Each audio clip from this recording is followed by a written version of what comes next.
పాడి పంటలు ఛానల్ ప్రేక్షకులందరికీ నమస్కారాలు.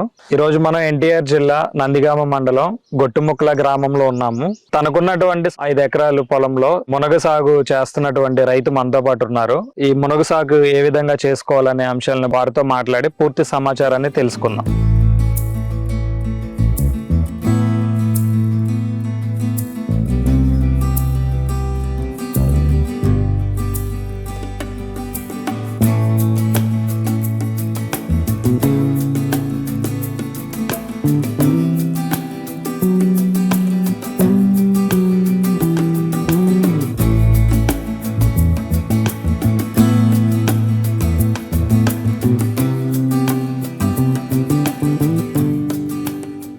నమస్కారం సార్, మీ పేరు? షేక్. ఎప్పటి నుంచి వ్యవసాయం చేస్తున్నారు? దగ్గరకి 10 సంవత్సరాలు చేస్తున్నాను. 10 సంవత్సరాల నుంచి ఏమేం పంటలు వేస్తా ఉంటారు? మాగాడి ఉంది, ములగలు ఉంది, పెసరు ఉంది, నువ్వు ఉంది. మునగ పంట ఎప్పటి నుంచి సాగు చేస్తున్నారు? 5 సంవత్సరాలు చేస్తున్నాను. 5 సంవత్సరాలు బట్టి చేస్తున్నారు. మునగ పంట వేసుకోవాలి అంటే భూమిని ఏ విధంగా తయారు చేసుకోవాలి? భూమిని బాగా మెత్తంగా దున్నుకోవాలి. దున్నుకున్న తర్వాత అదుల్లో వర్షాలు చూసి వర్షాలు తగ్గిన తర్వాత మునగ పాదులు వేసుకోవాలి. ఒక పక్క 9 అడుగులు, ఒక పక్క 4.5 పెట్టి పాదులు దున్నుకున్న తర్వాత అచ్చు తోలుకొని 10 విత్తనం లెక్క వేసుకుంటాం. 2 ఎకరాలు మునగ వేసుకున్నానని చెప్పారు కదా, ఈ 2 ఎకరాలు మునగ వేయడానికి గాను ఎంత విత్తనం పట్టింది? కేజీ విత్తనాలు పడతాయి. ఎకరానికి కేజీ విత్తనం? ఎకరానికి కేజీ కొంచెం లోపే పడతాయి. ఓకే, 2 ఎకరాలకి గాను 2 కేజీల విత్తనాన్ని మీరు నాటుకోవడం జరిగింది. 2 ఎకరాల మీద 2 కేజీలు తెచ్చుకుంటే మన నిండా తీసుకోగా మళ్ళీ తర్వాత పడేతలు ఉంటాయి. పడేతలు కూడా సరిపోతాయి. ఎక్కడి నుంచి తెచ్చుకున్నారండి? పెనమాక నుంచి తెచ్చాను. పెనమాక నుంచి. ప్రైవేట్ కంపెనీనా ఏమన్నా? ప్రైవేట్ కంపెనీ, రైతు వారి దగ్గర. రైతు వారి తెచ్చుకున్నారు. రైతు వారి దగ్గర తెచ్చుకున్నాం. ఈ 2 కేజీలకు గాను ఎంత ఖర్చు అయింది? విత్తనానికి 7,000 ఖర్చు అవుతుంది. ఓకే, విత్తనం తెచ్చుకున్న తర్వాత మొక్కకి మధ్య దూరం ఎంత పెట్టారు? సాలుకి మధ్య దూరం ఎంత పెట్టారు? ఇప్పుడు ఒక పక్క 9 అడుగులు వస్తుంది, ఒక పక్క 4.5 వస్తుంది. సాలుకి మధ్య దూరం 9 అడుగులు, మొక్కకి మధ్య దూరం 4.5 అడుగులు పెట్టి విత్తనం పెట్టుకున్నారు. విత్తనం నాటుకున్న తర్వాత ఏమేమి ఎరువులు వేసారు? దీనికి డిఏపి వేస్తాం. ఫస్ట్ డిఏపి ఎకరాన్ని 2 కట్టలక్క డిఏపి వేసుకొని పాదులు కాడ వేసుకొని కల వేసుకుంటాం. తర్వాత మళ్ళీ ఒక 20 రోజుల తర్వాత మళ్ళీ 20, 14, 35. ఇప్పుడు తళ్ళు వేసేటప్పుడు అమోనియా, పొటాస్, అట్టాటి ఈరే 3 కలిపి మళ్ళీ వేసుకుంటాం. ఇప్పటి వరకు మీరు యాజమాన్య పద్ధతులు ఏమేమి పాటించారు దీనికి? వ్యవసాయం చేసుకోవటం, గొర్రె దోలుకోవటం, సాధారణంగా మళ్ళీ చేసుకోవటం, వానలు వెనక తగ్గిన తర్వాత మళ్ళీ నీళ్లు పెట్టుకోవటం, పై మందులు కొట్టుకోవటం, అట్టాటి ఇదిగో ఈ ఆకు ఉంది చూడండి, చీడ పురుగు పడకుండా కొట్టుకోవాలా. దీనికి పురుగులు తెగుళ్ళు ఏమేమి గమనించారు మీరు? పురుగు నల్లి వస్తుందండి బాగా. మరి సన్నగా బీపి పురుగు అని ఉంటది, అది ఒకటి పడిద్ది. అది పడితేనే జలడ్ వస్తుంది. తర్వాత బంక వస్తుంది. ఓకే, బంకలా కారుతూ ఉంటుంది. బంకలా కారినప్పుడు కాయ ఉందనుకోండి, అది కూడా 2 కాయలు పోతాయి. వీటికి ఏమేమి మందులు కొట్టారండి? ఆర్టీను, నవక్రాను, చాపు బాగా పూత పింది అనుకోండి, కోరోజీను అట్టాటి వాడతాం. మునగలో గొంగలి పురుగు బెడద ఎక్కువ ఉంటుంది, అది ఎప్పుడైనా గమనించారా మీరు? గొంగళి పురుగు అంటే పెద్దగా నేను గమనించలేండి దాన్ని. మాకు ఎక్కువ శాతం ఎర్రనెల తగిలిద్ది. ఎర్రనెల్లి రాలుతుంది అని చూడండి, అదే ప్రాబ్లం మాకు. దాంతో పాటుగా ఈ పూత రాలడం కూడా ఎక్కువ సమస్య ఉంటుంది మునగలో. మీకు అట్లాంటి సమస్య ఏమన్నా? పూత రాలటం అంటే మాకు ఒకటి వర్షం ఎక్కువైతే పూతలు రాలుతాయి. వర్షం కనుక లేకపోతే పూతలు పెద్దగా రాలవు. బెట్టకుంటే బాగానే ఉంటది. బెట్టకాలం ఉండాలి మునగలకి, వర్షం తగిలితే పనికిరాదు. నీటి తడులు ఏ విధంగా ఇస్తున్నారండి? ఇక్కడ మొత్తం చూస్తుంటే ప్లెయిన్ గా ఉంది ఏరియా మొత్తం. మీరు నీటిని ఏ విధంగా పెడుతున్నారు మునగ తోటకి? 15 రోజులకు 15 రోజులకు తడి వేస్తా. ఎట్లా? మోటార్ తో వదిలేస్తారు? పాయికి పెట్టుకుంటా, దగ్గరుండి పాయికి పెట్టుకుంటా. పోతే ఇక ఎక్కువ శాతం ఉందనుకోండి, ఇట్లా ఇప్పుడు ఇక గడ్డి మందు కొట్టుకొని పాయలు గడ్డి చంపుకొని చెట్ల తగలకుండా, కాయలు తగలకుండా కొట్టుకొని తయారు చేస్తాం.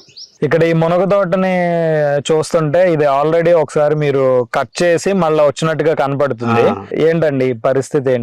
ఏంటంటే 1 సంవత్సరం బాగా కాసిద్దండి, 2వ సంవత్సరం మనకు ఆ పైరు ఉండదు. చేసుకొని మళ్ళీ ఎగురులు పెంచుకుంటాం. ఎగురులు పెంచుకున్న తర్వాత 2 సంవత్సరాల తర్వాత తీసేయటం, ఉంచే పని లేదు. మళ్ళీ మామూలుగా మళ్ళీ కొత్త పొలం వల్ల చేసుకొని మళ్ళీ విత్తనాలు వేసుకోవటం. ఏ నెలలో మీరు విత్తుకున్నారు ఈ మునగ? మేము ఆగస్టులో, 2025 ఆగస్టులో విత్తుకున్నారు.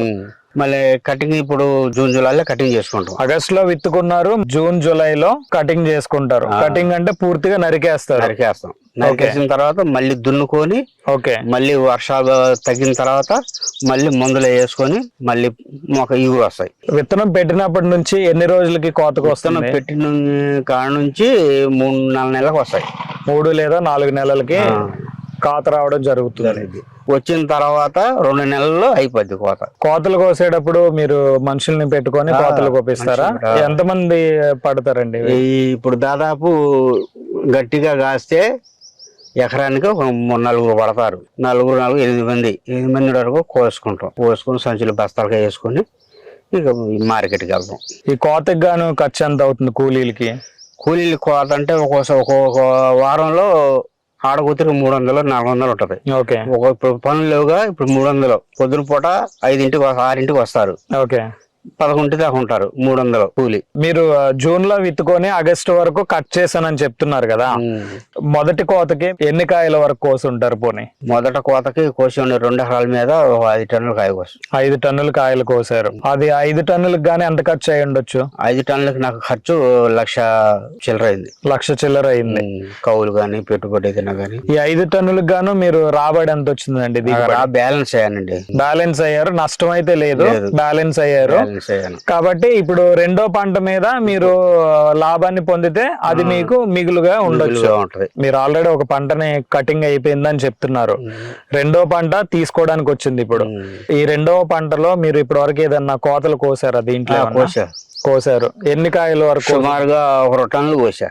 2 టన్నుల వరకు కోసి ఉంటారు. 2 టన్నులకు గాను ఎంత వచ్చిందండి దిగుబడి? 2 టన్నులకి దగ్గర దిగుబడి ఒక 50,000 వరకు మీరు పొందారు. మొదట ఆల్రెడీ వచ్చిన కోతని కట్ చేసుకున్న తర్వాత ఇప్పుడు దీని మీద వచ్చేటటువంటి రాబడి, ఈ అమ్ముకోగా మిగిలినటువంటి డబ్బులు కూడా మీకు మిగులుబడి అన్నట్టు. అంతే. మొదటి పంటలో మీరు పెట్టినటువంటి ఖర్చు మీకు సమానం అయింది, సరిపోయిందని చెప్తున్నారు కదా. ఈ రెండో పంటలో వచ్చే దీని దిగుబడి మాత్రం మీకు మిగులని అనుకోవచ్చా? మిగులుతాయి. ఫస్ట్ అంత ఖర్చు పెట్టుబడి కాదుగా. ఓకే. తగ్గిద్ది పెట్టుబడి. ఓకే. అది ఎందుకంటే ఆల్రెడీ విత్తనం మళ్ళీ వేసే పని లేదు, మళ్ళా దున్నుకునే పని లేదు, కాబట్టి జనంతో విత్తనాలు వేపించుకునే పని లేదు. అయితే యక్షాన్ని తప్ప చేయాలా. ఓకే. మిగతా పనులన్నీ చేసుకోవాలి. పురుగు మందులు గాని, గడ్డి మందు గాని అన్ని చేసుకున్నాయి.